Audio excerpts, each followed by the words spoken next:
我们其实如果你看第一个的话，你就知道我们大家讨论基本上都是就是排列顺序而已，就是我们把刚刚的情况啊，就如果好，你第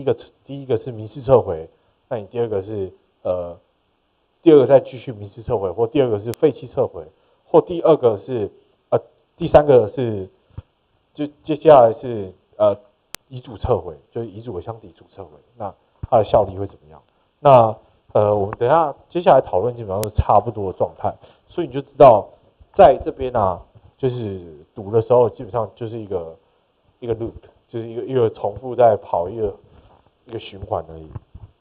好，所以说我们现在来看第一个，就是他如果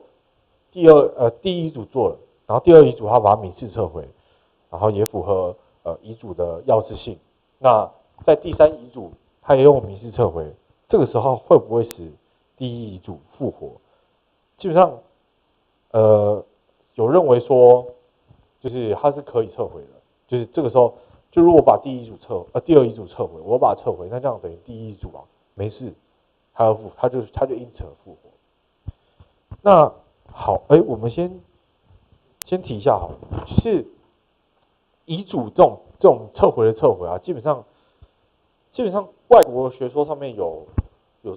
复活说或不复活说嘛，就是到底会不会让它复活，会不会因为在后面的东西再撤回让它复活？那基本上虽然有学者就是有互相去站辩，就是说，我采不复活说，我采复活说。那像林俊老师他就认为说，像这种不复活说或复活说，其实只是立法的一种价值判断，所以它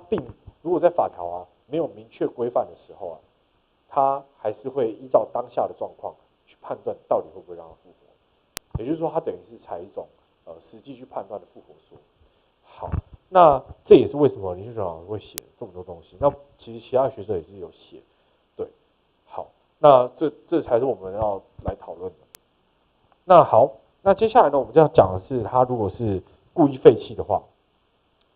那这个时候呢，依照民法1222条呢，第二遗嘱呢就致使不存在。那在这边的话，我们也是一样的，认为说第一遗嘱可以复活。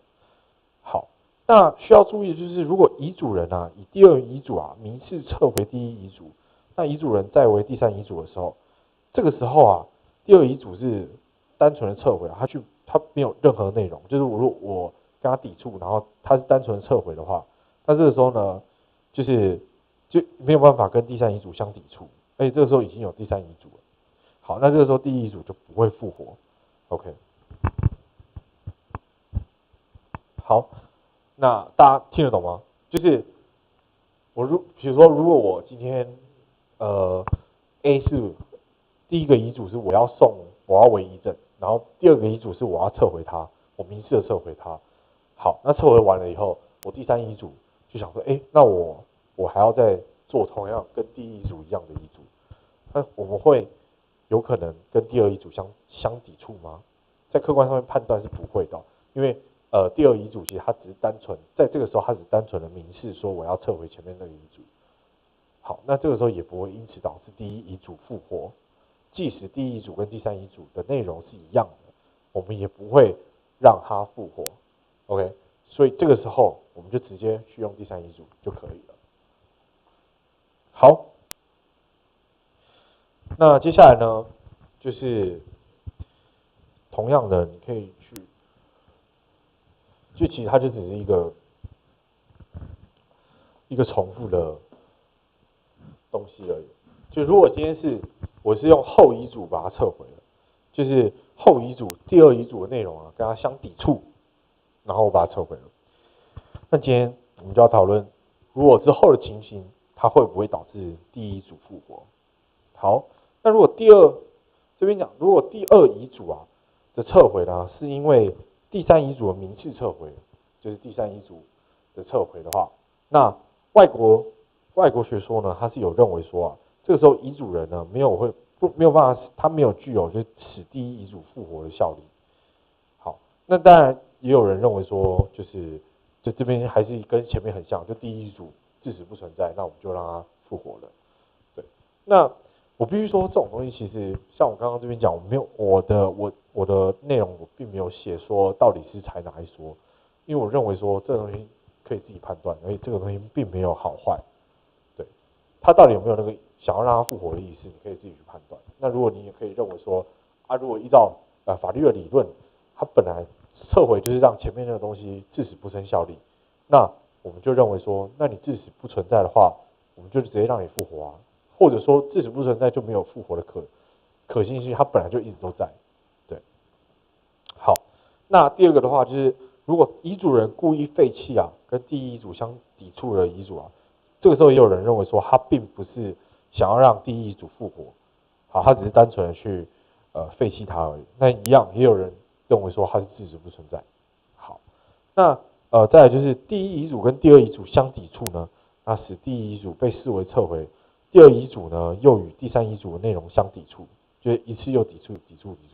那这个时候呢，基本上我们就是以后遗嘱优先原则为先，所以这个时候我们就是直接把第三遗嘱当做最新的遗嘱，也是它有效的，不会使第一遗嘱复活。好，那接下来就是第一遗嘱如果跟第二遗嘱相抵触，那这个时候呢，第一遗嘱被视为撤回，那遗嘱人呢又与第二遗嘱呢为内容相抵触的行为，那这个时候呢，就是第二遗嘱跟生前遗嘱视为撤回，然后第一遗嘱呢又跟第三遗嘱呢也互相抵触，这个时候呢，我们就认为说它一样是不会让第一遗嘱复活。好，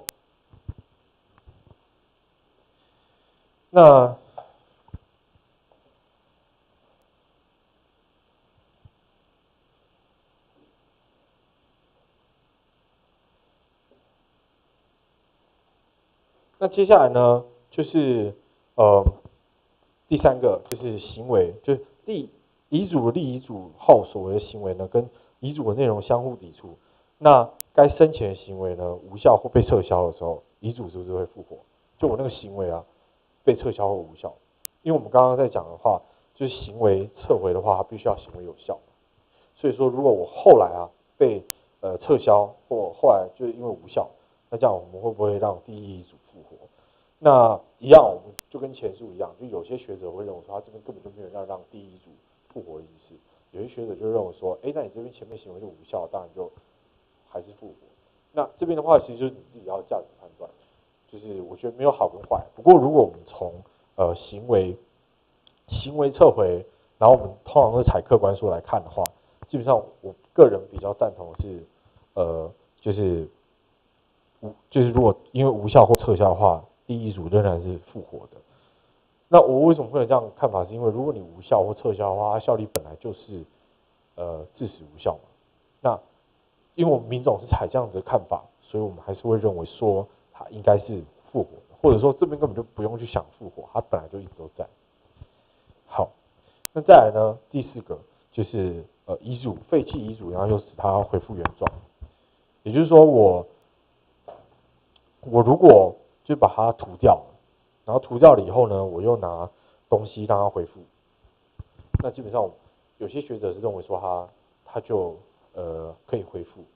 那有些学者基本上我的认为是说，他只要一为那个行为当下就生效了，他那个遗嘱就无效。从一个上帝的视角去看的话，那如果今天有人可以恢复原状到他根本就没有办法判断他到底之前是不是有被涂销，那这种事情根本就不用讲。就是我们根本就不需要讨论这么多，因为我们没有办法判断，我们没有办法判断，我们就没有办法用这样的行为。但如果我们一旦可以判断，我们用上帝的视角去看，他只要违那个行为的话，比较符合立法目的，他应该就是无效。好，那也有学者就认为说，如果你是拿铅笔去涂，然后涂一涂，然后拿橡皮擦擦掉，那这个时候就恢复。可我是在想说，如果用铅笔涂销的话，算是涂销的一种东西吗？就铅笔可以涂销吗？对啊，这是我看法，但是有些学者就是这样见解，就是他说如果你用铅笔，然后你擦掉以后，你就恢复咯。我是觉得就是算了啦，就不要这样子。好，那接下来呢，看一下就121的567的话，基本上它比较不像是我们现在在讲的这些撤回的东西，它比较像是就其他情形要怎么样处理。比如说像第5个，就是第一遗嘱跟第二遗嘱内容相抵触被视为撤回然后第二遗嘱的受遗赠人先于